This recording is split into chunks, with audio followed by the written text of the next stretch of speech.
Last 25 ফেব্রুয়ারি কয়েক statement দেওয়ার পর এক আওয়ামী লীগ নেতা আমাকে ফোন দিয়ে বলে যে ওনার নেত্রী পিলখানে আমার বাবা মাকে জবাই দিয়েছে, আমি যদি বেশি বাড়াবাড়ি করি আমাকেও তেমনি জবাই দিবে।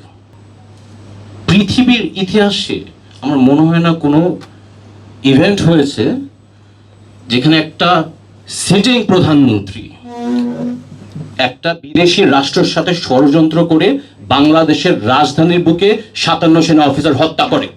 যে হত্যাকারীর যে নির্দেশ দিয়েছেন সে তখন ক্ষমতায়, গণভবনে, সংসদে। খুনি কি আর নিজের বিচার করবে? মুখ বন্ধ করে দেখতে হয়েছে কেমনে সে তদন্ত ম্যানিপুলেট করলো, ট্রায়াল ম্যানিপুলেট করলো, ডাল ভাতের কথা বললো, ওই কথা বললো। এই হত্যাকাণ্ডের সাথে জড়িত শেখ হাসিনা, ফাজলে নূর তাপস, শেখ সেলিম,